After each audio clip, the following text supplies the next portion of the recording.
ॐ सहना भवतु सहनौ भुनक्तु सह वीर्यङ्करवावहै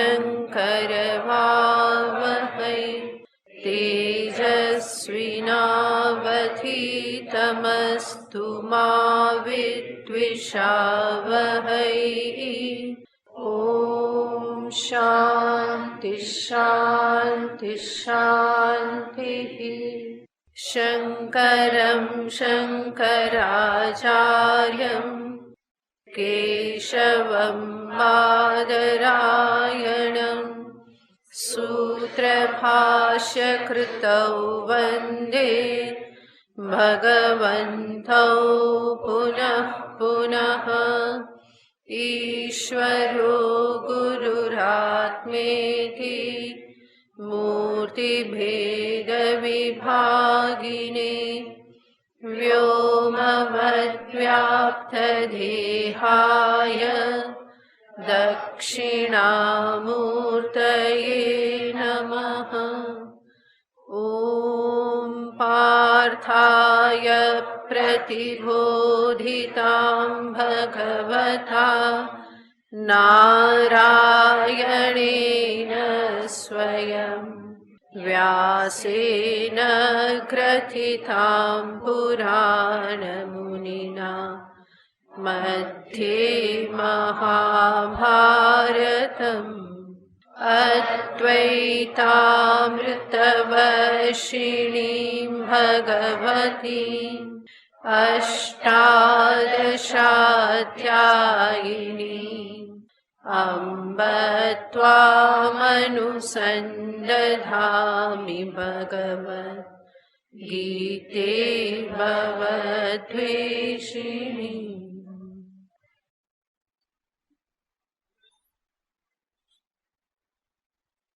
श्रीभगवानुवाच मय्यासक्तमनः पार्थ योगं युञ्जन्मदाश्रयः असंशयं समग्रं माम् यथा ज्ञास्यसि तच्छृणु। ज्ञानं तेऽहं सविज्ञानम् इदं वक्ष्याम्यशेषतः यज्ञात्वा नेह भूयोऽन्यत् ज्ञातव्यमवशिष्यते। मनुष्याणां सहस्रेषु कश्चिद्यतति सिद्धये यततामपि सिद्धानां कश्चिन्मां वेत्ति तत्त्वतः। भगवान श्री कृष्णचंद्र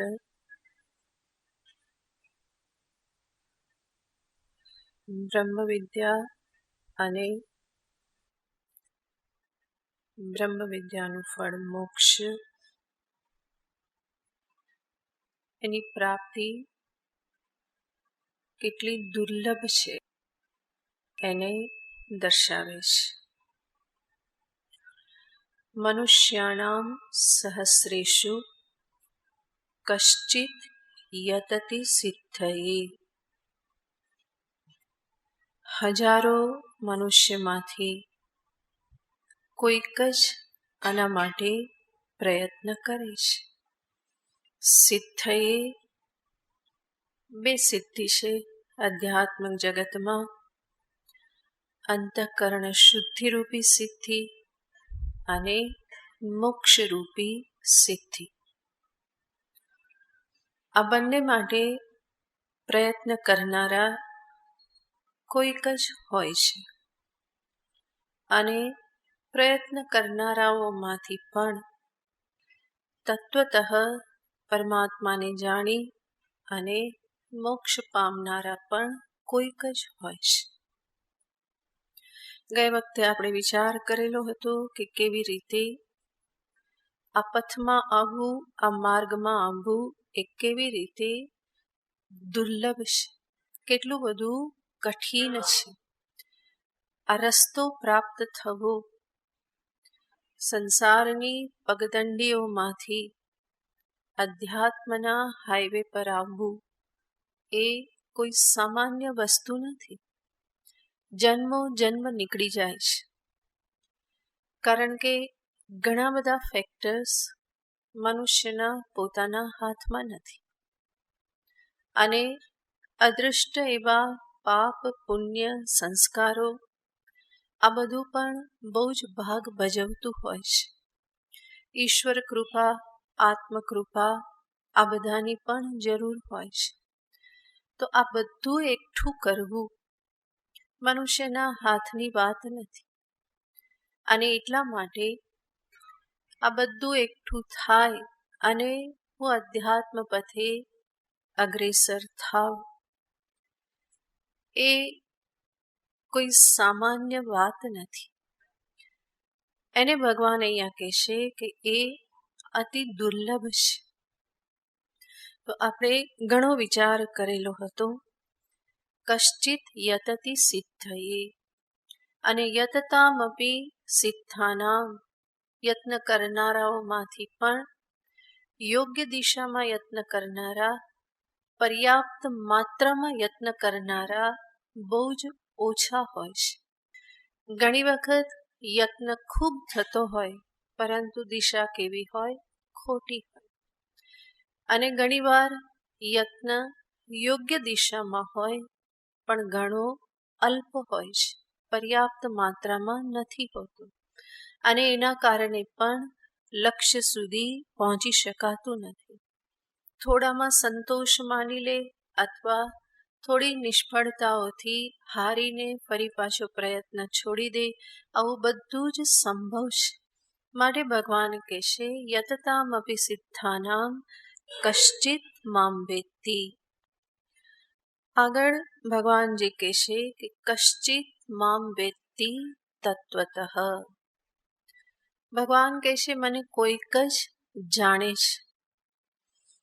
આમ તો કોઈને પૂછવામાં આવે કે ભગવાન એટલે કોણ, તો બધા કંઈ ને કંઈ તો જવાબ આપવાના જ છે, કારણ કે બધા ભગવાનને જાણે છે. કેટલી પ્રાર્થનાઓ કરેલી છે, કેટલા ગુણગાન ગાયા છે, ભજનો કર્યા છે, ઘણા પુરાણ આદિ વાંચેલા છે. તો બધાને શું લાગે છે? ભગવાનને હું જાણું છું. કોઈને પણ પ્રશ્ન પૂછવામાં આવે કે ભગવાન એટલે કોણ, તો તરત કહેશે રામ, કૃષ્ણ, શિવ, દેવી, ગણેશ આ ભગવાન છે. તો ભગવાનના નામ લીધા, નામથી ભગવાનને ઘણા બધા ઓળખે છે. એટલું જ નહીં, ફરી પૂછવામાં આવે ગણેશ કોણ, તો ફરી ગણેશજીનું વર્ણન કરી દેવામાં આવે.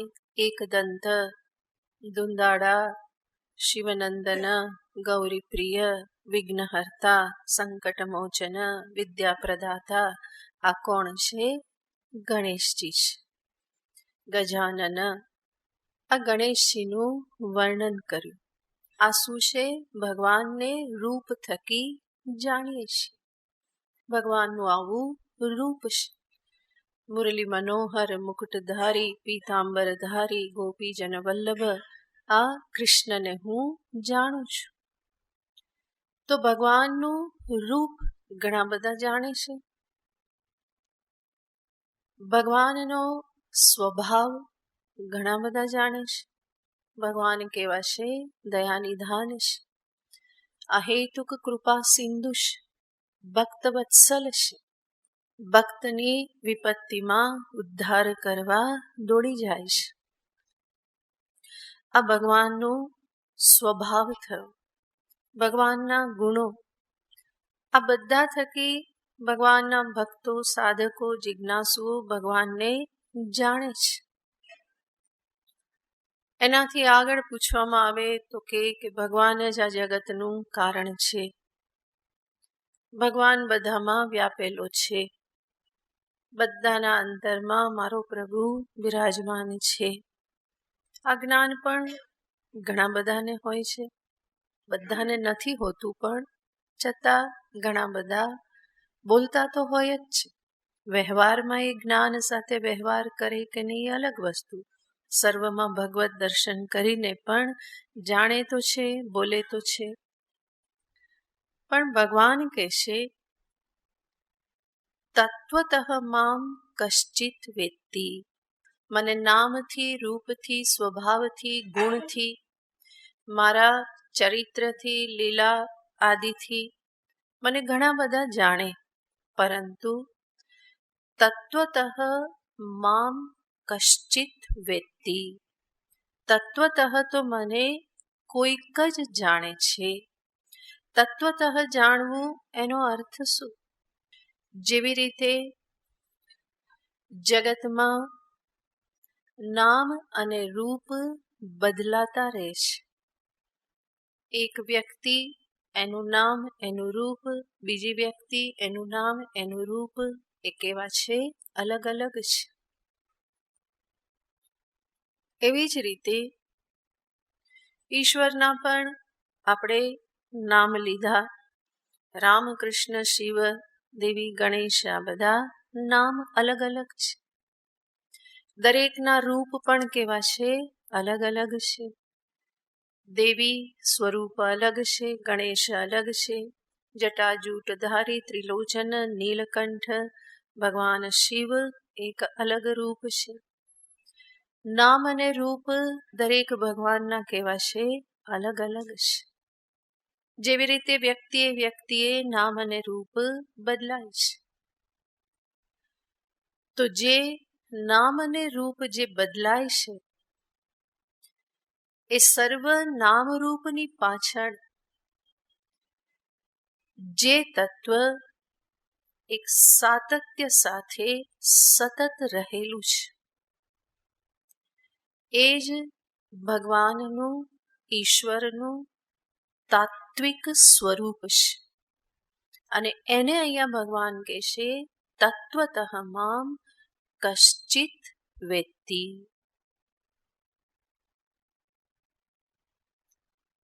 અને જેવી રીતે વ્યક્તિઓ પાછળ, દરેક નામ રૂપની પાછળ એક આત્મ ચૈતન્ય સમાન છે, એવી જ રીતે પ્રત્યેક ઈશ્વરના નામ રૂપની પાછળ એક આત્મ ચૈતન્ય સમાન રૂપે રહેલું છે.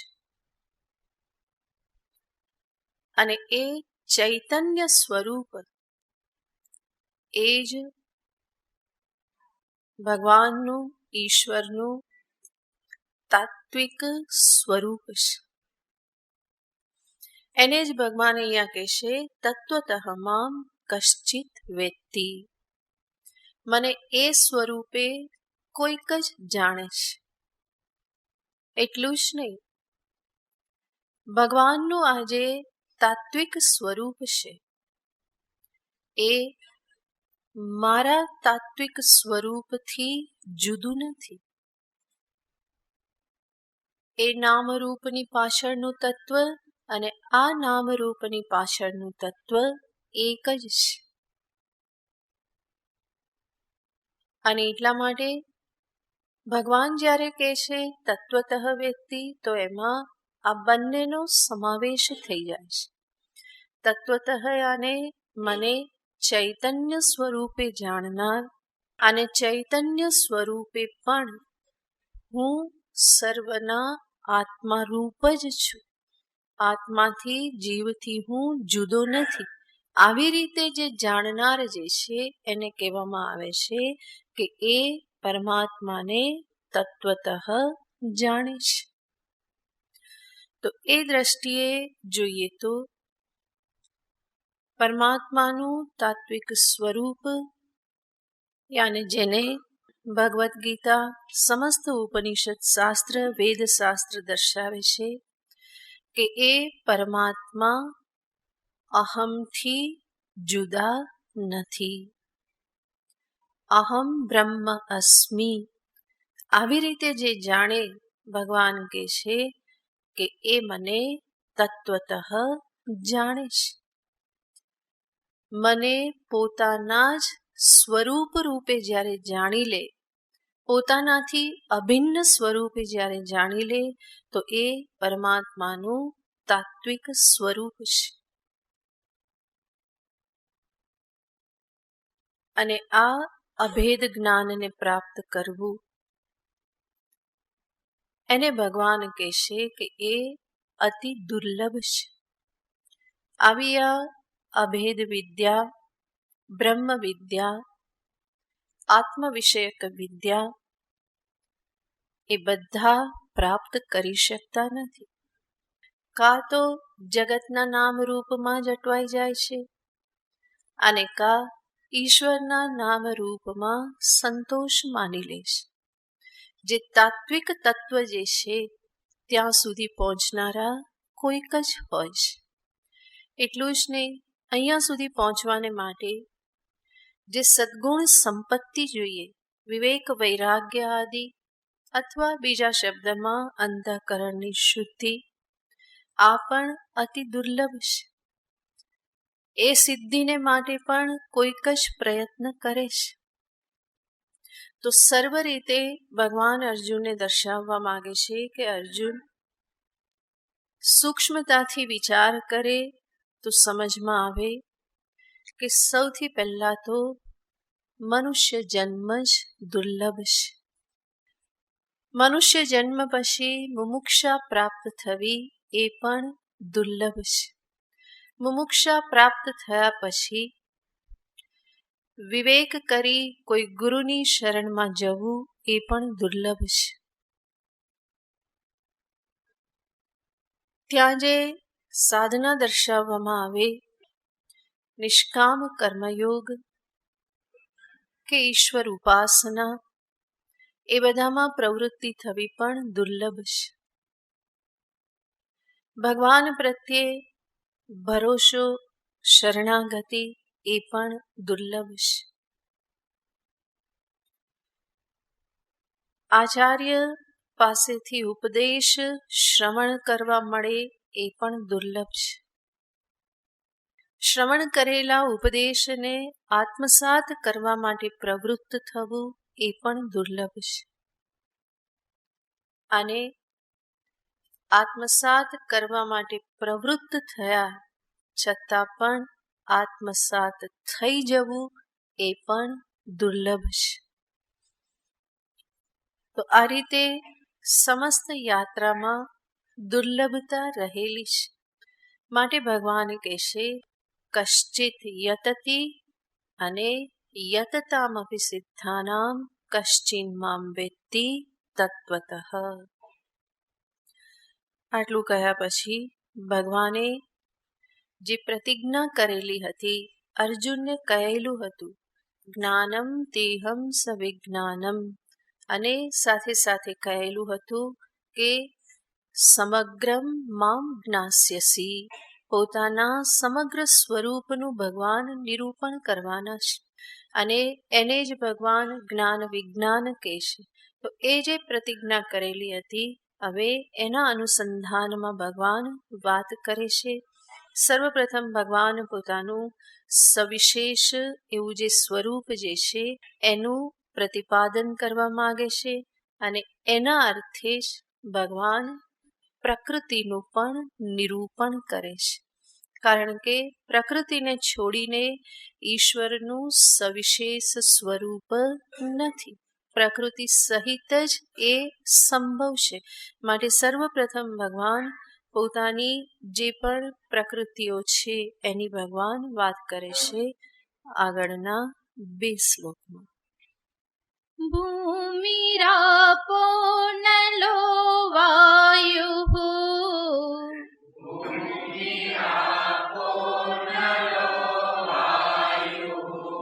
ખમ મનો બુદ્ધિરેવ ચ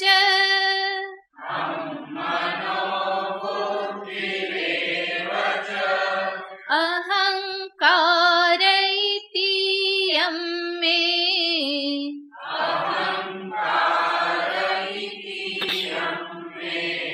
ભિન્ના પ્રકૃતિરષ્ટધા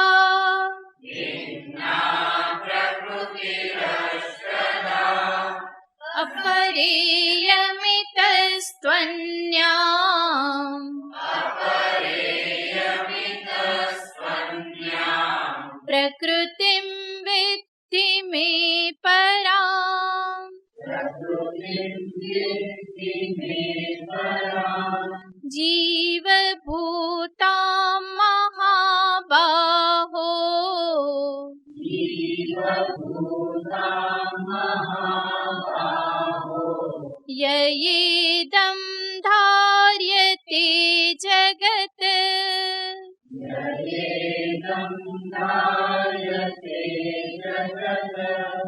भूमिरापो नलो वायुः खं मनो बुद्धिरेव च अहंकार इति यं मे भिन्ना प्रकृतिरष्टधा अपरेयमितस्त्वन्यां प्रकृतिं विद्धि मे परां जीवभूतां महाबाहो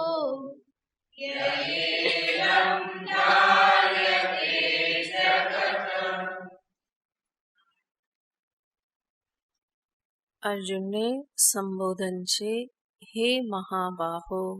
બંને શ્લોકને સાથે જ જોવાના છે. ભૂમિરાપો નલો વાયુ.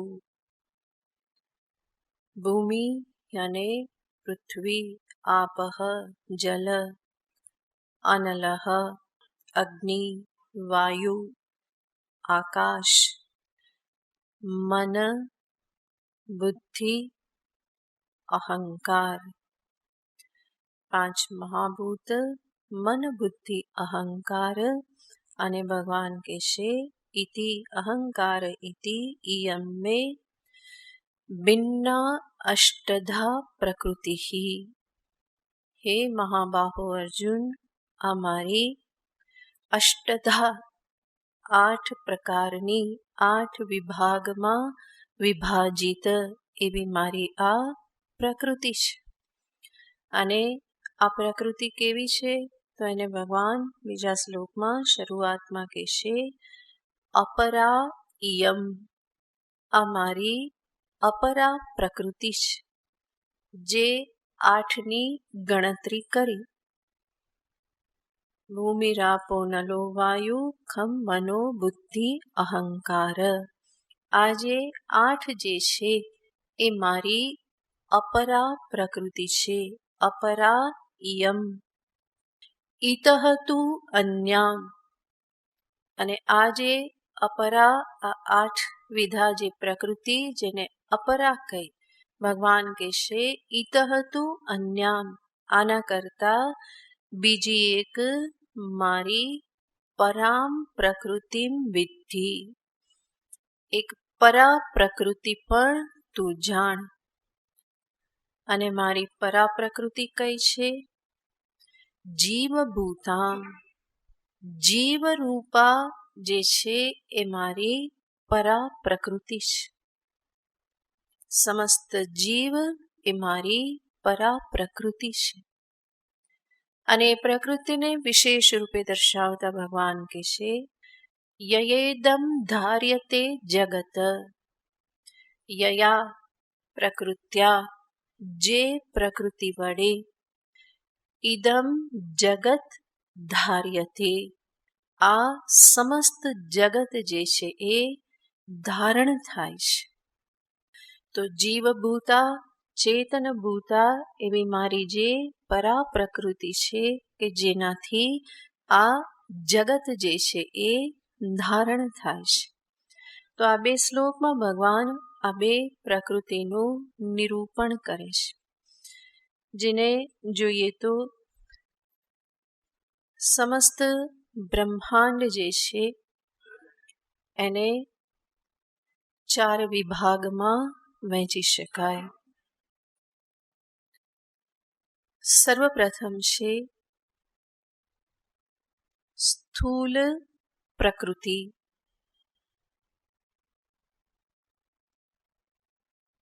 સ્થૂલ પ્રકૃતિ અને કૌંસમાં ઇન્ટુ બ્રેકેટ લખી દો વિકૃતિ. તો સ્થૂલ જગત જેને કહેવામાં આવે સ્થૂલ પ્રકૃતિ. બીજું જેને ભગવાન અહીંયા અપરા પ્રકૃતિ કહે છે. પહેલા છે સ્થૂલ પ્રકૃતિ કે જે વાસ્તવમાં વિકૃતિ છે. બીજી છે અપરા પ્રકૃતિ. ત્રીજી છે પરા પ્રકૃતિ. અને ચોથું છે પરમાત્મ તત્વ. જેમાં સર્વપ્રથમ આપણે જોયું સ્થૂલ પ્રકૃતિ, આજે દ્રશ્યમાન સ્થૂલ જગત જે છે કે જે વાસ્તવમાં વિકૃતિ અને કાર્યરૂપ છે. સમસ્ત સ્થૂલ જગત જે છે શું છે? કાર્ય છે. અને કાર્યને જ વિકૃતિ કહેવામાં આવે. જેવી રીતે માટીનો વિકાર છે ઘટ, તો આ ઘટને કહેવાય કે એ માટીની વિકૃતિ છે. બરાબર, ઘટને શું કહેવાય? માટીની વિકૃતિ. તો વિકૃતિ અને કાર્ય. તો સમસ્ત સ્થૂલ જગત જે છે એ છે સ્થૂલ પ્રકૃતિ વિકૃતિ. અને દ્રશ્યમાન એવા સ્થૂલ જગતનું જે કારણ છે કે જેને વાસ્તવમાં પ્રકૃતિ કહેવાય, અને એને ભગવાન અહીંયા અષ્ટધા પ્રકૃતિ કહે છે, જે અપરા પ્રકૃતિ. એ અપરા પ્રકૃતિમાં ભગવાન ગણાવે છે જે પંચભૂત. એ પંચભૂત કેવા લેવાના? સૂક્ષ્મ પંચભૂત, અપંચીકૃત પંચભૂત. કારણ કે પંચીકૃત થયા પછીના જે પાંચ ભૂત છે તો વિકૃતિ છે, કાર્યરૂપ છે. તો સ્થૂલ જગતનું કારણ છે સૂક્ષ્મ જગત, અને એ છે પંચ તન્માત્રા: આકાશ, વાયુ, અગ્નિ, જલ, પૃથ્વી. આ પંચીકરણ થયા પછી એને કહેવામાં આવે છે પંચ મહાભૂત, જેનો આપણે અનુભવ કરીએ છીએ. પણ જે પંચમહાભૂતનો આપણે અનુભવ કરીએ છીએ એ જ્યાંથી આવેલા છે, એ જે મૂળ કારણ એનું જે છે એ પંચભૂતને કહેવામાં આવે છે પંચ તન્માત્રા, સૂક્ષ્મ પંચમહાભૂત. આપણે જેનો અનુભવ કરીએ છીએ એ તન્માત્રા રૂપ નથી. તન્માત્રાનો અર્થ થાય તત્માત્ર, યાને એમાં માત્ર એ જ છે. માત્ર એ જ છે એનો અર્થ ભૂમિ માત્ર ભૂમિ જ છે, જલ એ જલ માત્ર છે. તો તન્માત્ર અપંચીકૃત પંચમહાભૂત હજુ પાંચ ભેગા થયેલા નથી. ભેગા થઈ જાય પછી એ તન્માત્ર રહેતા નથી, બલકે કેવા થઈ જાય છે? મિક્સ થઈ જાય છે. જેમ કે આ ઘટ જે છે આમાં પાંચ મહાભૂત છે.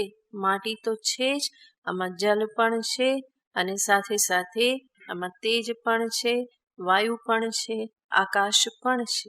તો પંચ મહાભૂત છે. પ્રધાન રૂપે માટી છે, પણ બાકી પણ ચાર રહેલા છે. તો આ પંચ મહાભૂત કે જે સ્થૂલ છે, જેનો આપણે અનુભવ કરીએ છીએ. પણ આ પંચ મહાભૂત પાંચ ભેગા થયા અને એમાંથી આ શરીર, ઘટ, આ બધું સ્થૂળ પદાર્થો ઉત્પન્ન થયા. પણ પાંચ મહાભૂત જ્યાં સુધી ભેગા નહોતા થયા, એકમેકમાં ભળ્યા નહોતા, તો એ જે અવસ્થાને શાસ્ત્રીય ભાષામાં કહેવાય છે અપંચીકૃત પંચમહાભૂત.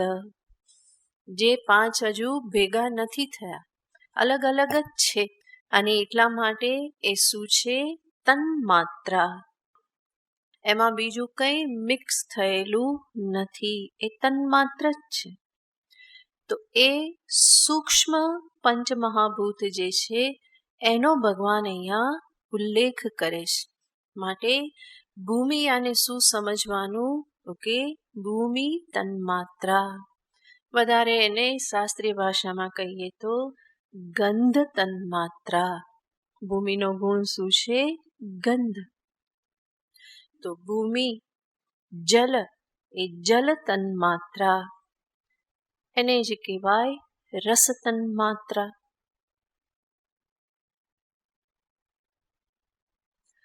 અનલ યાને અગ્નિ, અગ્નિ પણ સૂક્ષ્મ છે અને એ અગ્નિ તન્માત્રા, તેજ તન્માત્રા શાસ્ત્રીય ભાષામાં કહેવાય રૂપ તન્માત્રા. રૂપ તન્માત્રા. વાયુ, વાયુ તન્માત્ર અને વાયુનો ગુણ છે સ્પર્શ, માટે શાસ્ત્રીય ભાષામાં કહેવાય સ્પર્શ તન્માત્રા. અને એવી જ રીતે આકાશ તન્માત્રા અને કો શબ્દ તન્માત્ર. તો આ રીતે ભગવાન જે અહીંયા પાંચનો ઉલ્લેખ કરે છે, આકાશ, વાયુ, અગ્નિ, જલ, પૃથ્વી, ભૂમિ, રાપો, નલો, વાયુ, ખમ. આ પાંચ એટલે શું સમજવાનું? અપંચીકૃત પંચમહાભૂત, જેને બીજા શબ્દમાં કહેવાય છે તન્માત્રા, યાને જે સૂક્ષ્મ છે, હજુ સ્થૂલતાને પ્રાપ્ત થયા નથી. પાંચ ભેગા મળે, પંચીકરણ થાય, પછી એ કેવા થાય છે? સ્થૂલ થાય છે. એની પૂર્વે એ કેવા છે? સૂક્ષ્મ છે. તો ભગવાન અહીંયા એ સૂક્ષ્મ તન્માત્રાનો ઉલ્લેખ કરે છે. આવું એટલા માટે લેવું પડે કારણ કે ભગવાન પ્રકૃતિને બતાવે છે. કેવલ વિકૃતિ છે. આપણે જે જગત જોઈએ છે કેવું છે? કેવલ વિકૃતિ છે. પણ ભગવાન કોને દર્શાવવા માંગે છે? પ્રકૃતિને, જે કારણભૂતા છે. એટલા માટે આજે પંચમહાભૂત એ કેવા લેવાના? જે કારણભૂત સૂક્ષ્મ છે. માટે અપંચીકૃત પંચમહાભૂતનો ભગવાન અહીંયા પ્રકૃતિ રૂપે ઉલ્લેખ કરે છે. આગળ કહેશે મન, બુદ્ધિ, અહંકાર. અહીંયા પણ મન, બુદ્ધિ, અહંકાર જે લેવામાં આવેલા છે ત્યાં પણ સમષ્ટિ તત્વ લેવાના છે. વ્યક્તિગત મન બુદ્ધિ નહીં, પરંતુ સમષ્ટિ મન. એવી જ રીતે સમષ્ટિ બુદ્ધિ મહત્તત્વ અને અહંકાર જે અવ્યક્ત અવિદ્યારૂપ છે સમષ્ટિ. તો આ રીતે પંચ તન્માત્ર મન, બુદ્ધિ અને અહંકાર, આ આઠને ભગવાન કહેશે અષ્ટધા ભિન્ના પ્રકૃતિ. અમારી 8 પ્રકારની, જે 8 વિભાગમાં વિભાજિત એવી મારી આ અપરા પ્રકૃતિ છે. આ આઠેને ભગવાન કહેશે અપરા પ્રકૃતિ. પ્રકૃતિ શબ્દથી જ અહીંયા સમજવાનું કે આ સૂક્ષ્મ તત્વને લેવાના છે, સ્થૂલ નહીં. અને ભગવાન એને નામ આપે છે અપરા. સાથે સાથે ભગવાન કહે છે આનાથી ભિન્ન એવી એક મારી પરા પ્રકૃતિ છે. અને એ છે જીવ. સમસ્ત જીવ ભગવાન કહે છે એ પણ મારી પ્રકૃતિ છે. જીવ ચેતન રૂપ છે અને ભગવાન કોઈ પણ ચેતનને પોતાનાથી ભિન્ન જોતા નથી. એટલા માટે જીવને પણ શું કહેશે? એ પણ મારી જ પ્રકૃતિ છે. અને એને પરા પ્રકૃતિ કહી દેશે કે જે ચેતન જીવોથી આ જગતનું ધારણ થાય છે. જીવરૂપ પ્રકૃતિને સમજતા પહેલા આપણે જોઈએ ભગવાન શબ્દ વાપરે છે મેં પ્રકૃતિ. મેં પ્રકૃતિ અને મારી પ્રકૃતિ, મમ પ્રકૃતિ. ભગવાન ઓલરેડી સિદ્ધ કરી દેશે, પ્રસિદ્ધ કરી દેશે કે આ પ્રકૃતિ કોની છે? મારી છે. અને જીવ શું માને છે? ભગવાન જેને મારું કહે છે, જીવ એના ઉપર પોતાનું મારું પાછું મૂકે છે. ભગવાન સ્પષ્ટ કહી દેશે કે આ મારી પ્રકૃતિ છે. સૂક્ષ્મ કારણ, એમાંથી ઉત્પન્ન થયેલું સ્થૂલ જગત, સમસ્ત પદાર્થો જે પ્રકૃતિ વિકાર રૂપ છે, સમસ્ત ભગવાન પોતાનું મમત્વ પ્રસિદ્ધ કરી દેશે કે આ કોનું છે? મારું છે. અને આટલું યાદ રાખીએ તો પણ જીવનો ઘણો ઉદ્ધાર થઈ જાય.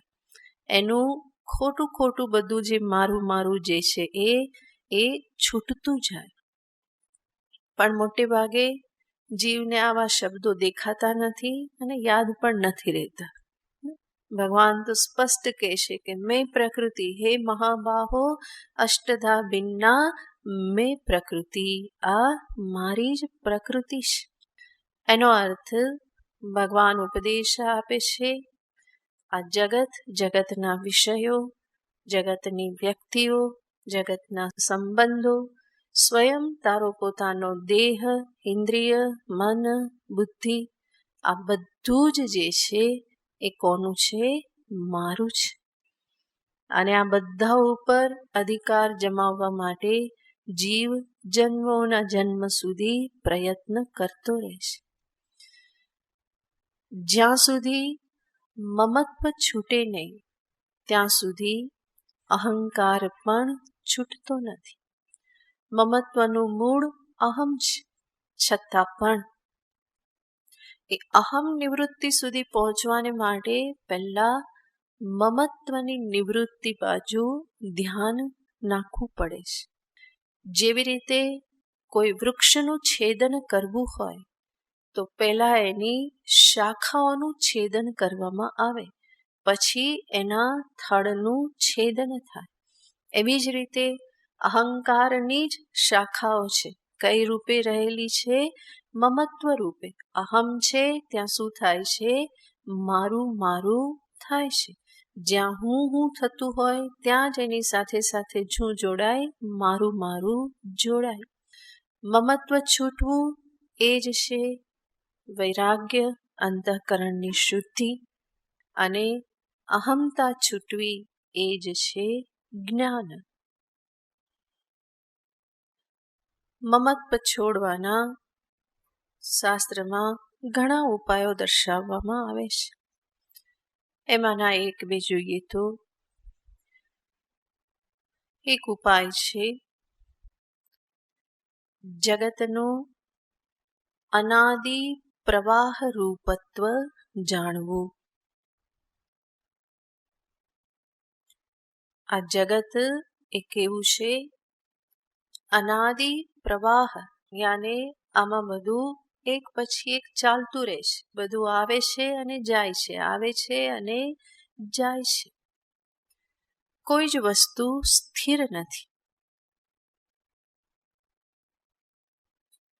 આ જગતમાં ક્યારે કોઈ વસ્તુ હંમેશા કોઈની થઈને રહી નથી. સ્વયં દેહ પણ બધું જ સરકી રહેલું છે, જઈ રહેલું છે.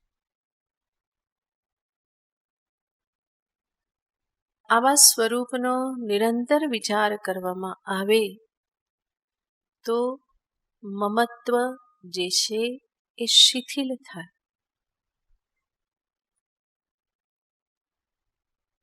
યોગ વાસિષ્ઠમાં એક આખ્યાન આવે છે, પુણ્ય અને પાવનનું આખ્યાન. બંને ભાઈઓ છે, પુણ્ય અને પાવન. એમના પિતાનું નામ છે દીર્ઘ તપા. દીર્ઘકાલ સુધી એમણે તપ કરેલું છે. અને એમના બંને પુત્ર છે જેમના નામ છે પુણ્ય અને પાવન. એમાં પિતાનું મૃત્યુ થાય છે અને પિતાનું મૃત્યુ થતા એની પાછળ પાછળ માતા પણ મૃત્યુ પામે છે. માતા પિતા બંને યોગ સિદ્ધ હતા અને એટલા માટે પિતાનું મૃત્યુ પણ યોગ સિદ્ધિપૂર્વક જ થયું અને માતા પણ પોતાની યોગ શક્તિથી પિતાની પાછળ એ દેહ છોડી દેશે. માતા અને પિતા બંને જતા રહેવાથી પાવન જે છે એ બહુ વિક્ષિપ્ત થઈ જાય છે. મોટો ભાઈ પુણ્ય એ બહુ જ સ્વસ્થ સમાહિત ચિત્તવાળો છે. જગતના સ્વરૂપને જાણે છે, વૈરાગ્યવાન છે, બહુ સમજુ છે અને એટલા માટે એ જે પણ માતા પિતાનું જે ઉત્તર કર્મ કરવાનું હતું એ બહુ સ્વસ્થતાથી કરે છે. અને પાવન જે છે એ બહુ વિચલિત થઈ જાય છે, વિક્ષિપ્ત થઈ જાય છે અને જંગલમાં નીકળી જાય છે, રખડે છે વિક્ષિપ્ત ચિત્તથી. માતા પિતાનો વિયોગ એનાથી સહન થતો નથી. આ બાજુ ઉત્તર કર્મ બધા પૂરા કરી અને પુણ્ય પાવનને શોધવા નીકળે છે. એને ખબર છે કે પાવન હજુ એટલો પરિપક્વ નથી, એ વિક્ષિપ્ત થયો છે, શોકગ્રસ્ત થયેલો છે. જંગલમાં એને મળે છે અને ત્યારે પુણ્ય જે છે એ પાવનને સમજાવે છે અને એ જે સમજાવે છે એમાં એ વારંવાર આ જ કહે છે કે જગત કેવું અનાદિ પ્રવાહ રૂપ છે અને એના કારણે માતા પિતાના વિયોગનો શોક કરવાનો ન હોય. અશોચ્યાનન્વશોચસ્ત્વમ, એ પણ એવો જ ઉપદેશ ત્યાં પાવનને આપે છે અને સાથે સાથે એક તર્ક પણ સાથે સાથે આપે છે. એ કહે છે કે પાવન તે અત્યાર સુધીમાં કેટલા બધા માતા પિતા ધારણ કર્યા છે અને કેટલાને છોડ્યા છે. જો તું અત્યારના માતા પિતાને છોડવાનો શોક કરતો હોય તો આગળના જેટલા છોડ્યા એના વિશે શોક કેમ નથી કરતો? આની પહેલા પણ અનેક માતા પિતા તે છોડેલા છે, તો એ બધાના માટે પણ શોક કેમ નથી કરતો? ખાલી આ એકને જ મહત્વ આપી અને આટલો તું વિક્ષિપ્ત થાય છે. આ જગતમાં કોઈ સ્થિર નથી, કોઈ પદાર્થ સ્થિર નથી, કોઈ વ્યક્તિ સ્થિર નથી, કોઈ સંબંધ સ્થિર નથી. જે ગઈકાલે કોઈનું છે એ આજે મારું થાય છે, આજે મારું છે એ આવતીકાલે કોઈનું થઈ જાય છે. અને એટલા માટે પરમેનન્ટ માલિકી આ જગતના પદાર્થો ઉપર ક્યારેય કોઈની નથી. અને આવું જ્યારે સમજવામાં આવે તો એ વિચાર વિવેક થકી મનુષ્ય પોતાના મમત્વને શિથિલ કરી શકે. અને આ ઉપાય બહુ અઘરો લાગતો હોય તો બીજો સીધો સાદો ઉપાય જે ભગવાને કહ્યું, મમત્વને અન્ય સ્થાનમાં મૂકી દેવું, યાને સમજી લેવું કે આ બધું કોનું છે? ભગવાનનું છે, પરમાત્માનું છે. જાણીએ પણ છીએ તન મન ધન સબ કુછ હે તેરા, ક્યા લાગે મેરા. પણ પછી લાગે કે ના બધું જ સબ કુછ લાગે મેરા. પણ હકીકત તો આ જ છે કે આ બધું જ કોનું છે? ઈશ્વરનું છે. સબકા માલિક એક, પરમાત્મા જ બધાનો માલિક છે. દાતા એક રામ, ભિખારી સારી દુનિયા. દાતા દેનારો દઈ કોણ શકે? જે માલિક હોય એ જ આપી શકે. તો આપનારો માલિક એક રામ જ છે, બીજા બધા તો કેવા છે? ભિખારી છે. તો આ બધા શાસ્ત્રના વચનો, સંતોના આ બધા ભજનોના વચનો આપણને શું સમજાવે છે કે આ બધું કોનું છે? ઈશ્વરનું છે, પરમાત્માનું જ છે. તો જે કંઈ પણ મારી પાસે છે એને હું એવી રીતે સ્વીકારું કે આ કોનું છે? ઈશ્વરનું છે. હું સમજું કે ના સમજું એ કોનું છે? ઈશ્વરનું જ છે. જે ઈશ્વરનું છે એના ઉપર માલિકી હું પોતે આગ્રહ રાખું તો એ મારા માટે વિક્ષેપનું જ કારણ બને. એટલા માટે ડાપણ ભરેલું શું છે? જેનું છે એનું જ રહેવા દઈએ, એમાં દખલગીરી કરીએ નહીં. આ ડાપણ છે. અને સમસ્ત જગત, સમસ્ત પ્રકૃતિ ઈશ્વરની જ છે. એ ક્યારેય પણ જીવની થતી નથી. સમસ્ત જગત જે છે એ આ પ્રવાહ છે, સરકી રહેલું છે. એટલા માટે જ પૂછવામાં આવે કે ભાઈ જગત એટલે શું? જેને ક્યારેય પણ પકડી શકાય નહીં. પરમાત્મા ભગવાન એટલે શું? જેને ક્યારેય પણ છોડી શકાય નહીં. અને જીવ શું કરે છે? ઉલટું કરે છે. જેને પકડી શકાતું નથી એને હંમેશા પકડવા માટે વલખા મારે છે. અને જે પાસે જ છે, જેને છોડી શકાતા નથી એને હંમેશા ભૂલી જાય છે. તો આવી રીતે વિચાર કરી અને વારંવાર આ સત્યને સ્મરણમાં રાખવું કે આ બધું જ કોનું છે? પરમાત્માનું જ છે. જગદીશ છે, સમસ્ત જગતના ઈશ્વર, સ્વામી છે જગદીશ. સ્વામીની જ માલિકી હોય, નોકરની, સેવકની માલિકી ના હોય. આ સત્યને જો સતત સ્મરણમાં રાખવામાં આવે તો મારા જીવનનો કેટલો બધો શોક, દુઃખ આ બધું નિવૃત્ત થઈ જાય.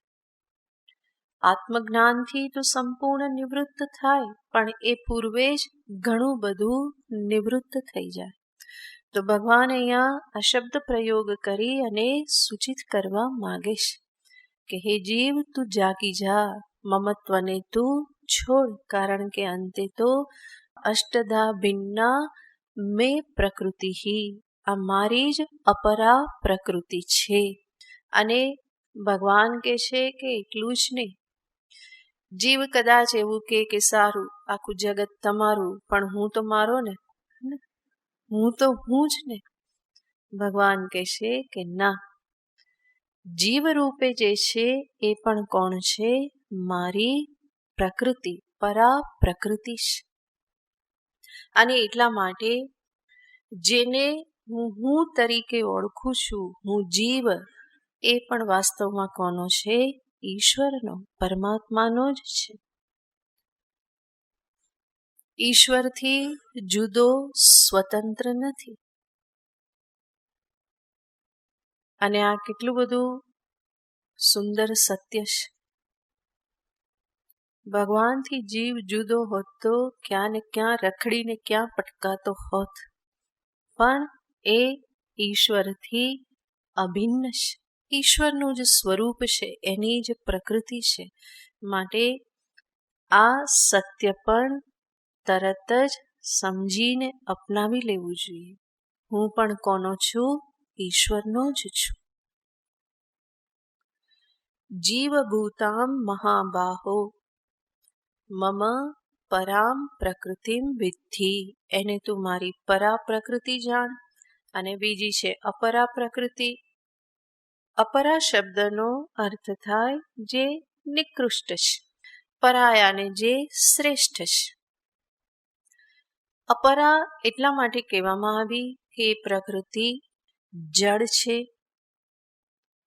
અનૃત છે, દુઃખરૂપ છે. જડ હોવાથી, અનૃતયાને અસત્ય હોવાથી અને દુઃખરૂપ હોવાથી એ અપરા છે. જ્યારે જીવ જે છે એ ચેતન છે અને ચૈતન્ય હંમેશા કેવું છે? સત્ય છે. અને ચેતનમાં દુઃખનો સ્પર્શ નથી. માટે જીવરૂપ પ્રકૃતિ જે છે એને ભગવાને પરા પ્રકૃતિ કહેલી છે. અને સાથે સાથે કહ્યું યયા ઇદમ જગત ધાર્યતે, જેના વડે આ જગત ધારણ થાય છે. આપણે જોઈએ કે આજે શરીર આદિ જે છે એ કોના વડે ધારણ થાય છે? ચૈતન્ય જીવ વડે જ.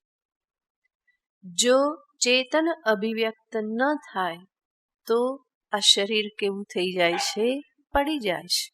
એ ધારણ થઈ શકતું નથી. જીવયતિ ચેતયતિ ધારયતિ ઇતિ જીવઃ.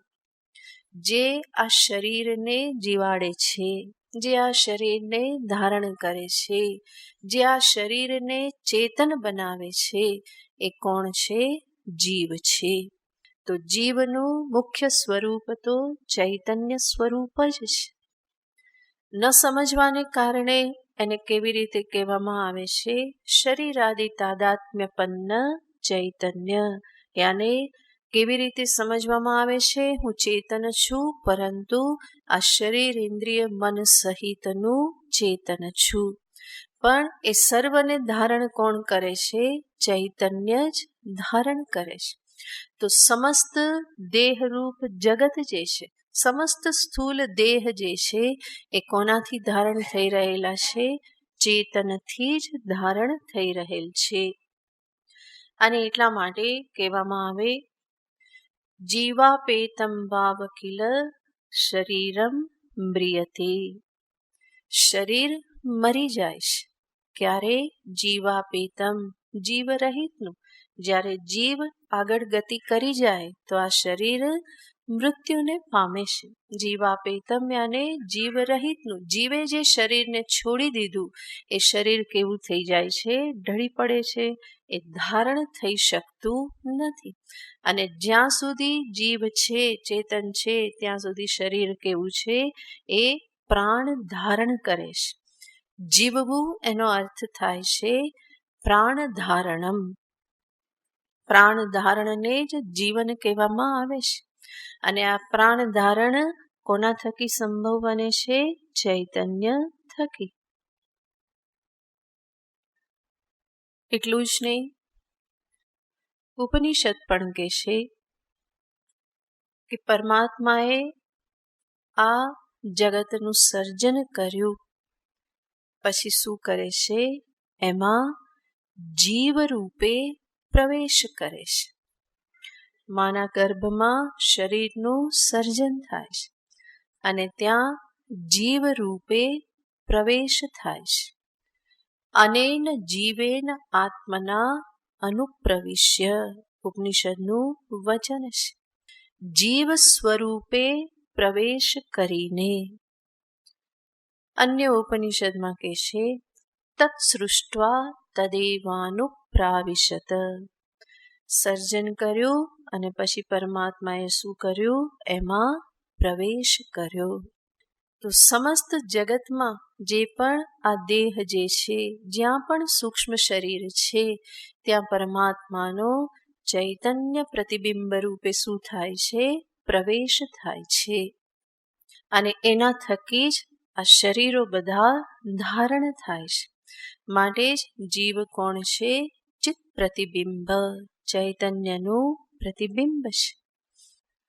તો એવો ચેતન સ્વરૂપ જીવ જે છે, જેના થકી આ સમસ્ત જગત ધારણ થાય છે. તો ભગવાન કહેશે કે એ ચૈતન્ય રૂપા જીવભૂતા જે પ્રકૃતિ જે છે એ મારી પરા પ્રકૃતિ છે. વાસ્તવમાં જીવનું સ્વરૂપ પણ કેવું છે? ચૈતન્ય સ્વરૂપ જ છે. જે ચૈતન્યને આપણે આ દેહની અંદર રૂપે જોઈએ છીએ ત્યારે આપણે એને આત્મા કહીએ, સાક્ષી કહીએ, જીવાત્મા કહીએ. અને એ જ ચૈતન્યને જ્યારે સર્વવ્યાપક તરીકે જોવામાં આવે તો એને જ શું કહેવામાં આવે છે? બ્રહ્મ, પરમાત્મા.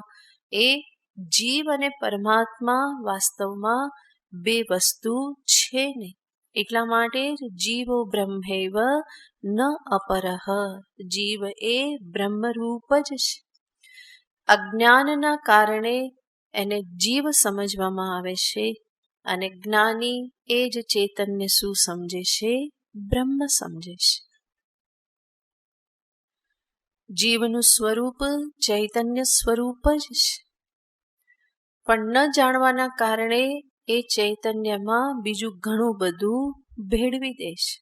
શરીરને ચેતન રૂપે જુએ છે, ચેતન આત્માને શરીર રૂપે જુએ છે. તો દેહ અને ચેતન આ બંનેને કેવા કરી દેશે? મિક્સ કરી દેશે અને એને જ જીવ નામ આપવામાં આવે છે. પણ વસ્તુતઃ જ્યારે એ મિક્સ કરે છે ત્યારે પણ મિક્સ થયેલું નથી.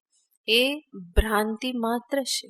ચૈતન્ય હંમેશા શુદ્ધ જ છે, અસંગ છે, એટલે એનો ક્યારેય પણ કોઈની સાથે સંબંધ થતો નથી. તો જીવ જ્યારે નથી જાણતો ત્યારે પણ એ વાસ્તવમાં શુદ્ધ ચૈતન્ય સ્વરૂપ જ છે. જીવને માટે આ ચૈતન્ય વ્યાપક સ્વરૂપ જ્યારે જ્ઞાત થઈ જાય, એને જાણી લે, તો એ જ્ઞાત તત્વ જે છે એ જ શું છે? બ્રહ્મ છે. જ્ઞાત બ્રહ્મ એવું પણ કહેવાય. જ્ઞાત બ્રહ્મ પરમાત્મા છે અને અજ્ઞાત બ્રહ્મ જીવ છે. જેને જાણી લીધું તો એ કોણ છે? પરમાત્મા છે. અને બ્રહ્મને ન જાણ્યું તો એ બ્રહ્મને જ અજ્ઞાની શું નામ આપે છે? જીવ. અને જાણીને જ્ઞાની એને શું નામ આપે છે? બ્રહ્મ. તો ચૈતન્ય સ્વરૂપને જાણી લીધું તો જ્ઞાની કહેશે અહમ બ્રહ્મ. અને જેણે નથી જાણ્યું તો એ શું કહેશે? અહમ જીવ. ભેદ શેમાં છે? જ્ઞાન અજ્ઞાનમાં ભેદ છે. સ્વરૂપમાં કોઈ ભેદ પડતો નથી. તો એવા જીવ સ્વરૂપને કે જેને ભગવાન વાસ્તવમાં આગળ 13મા અધ્યાયમાં ક્ષેત્રજ્ઞ રૂપે કહે છે અને સાથે કહે છે ક્ષેત્રજ્ઞમ ચાપી મામ વિદ્ધિ. એ ક્ષેત્રજ્ઞ રૂપે તું મને જ જાણ. તો આ રીતે સમસ્ત બ્રહ્માંડ અને બ્રહ્માંડમાં વ્યાપ્ત જે પણ દરેક શરીરમાં જે પણ ચેતન છે, ભગવાન કહેશે બધું જ હું છું. અને એટલા માટે કૃપા કરીને મારું મારું મારું કરવાનું છોડ. તું જ્યારે તારું મારું મારું છોડીશ ત્યારે તું મારો થઈશ ને. ત્યાં સુધી તું મારો નહીં થઈ શકે, કારણ કે ત્યાં સુધી તું તારા પોતાના અહમને પકડી જ રાખવાનો છે. અને અહમ ન છૂટે ત્યાં સુધી ઈશ્વરના પણ થવાતું નથી. તો આ બંને શ્લોકમાં ભગવાને આ બે પ્રકૃતિ દર્શાવી અને આગળના શ્લોકમાં ભગવાન કહેશે કે આ જગતમાં જે કંઈ પણ સર્વભૂત જે છે એ બધા ક્યાંથી આવેલા છે? આ બે જ પ્રકૃતિનું એ પરિણામ છે, જેને આપણે પછી જોઈશું. ઓમ પૂર્ણમદ પૂર્ણમિદં પૂર્ણાત પૂર્ણમુદચ્યતે પૂર્ણસ્ય પૂર્ણમાદાય પૂર્ણમેવાવશિષ્યતે. ઓમ શાંતિ શાંતિ શાંતિ. હરિ ઓમ શ્રી ગુરુભ્યો નમઃ. હરિ ઓમ.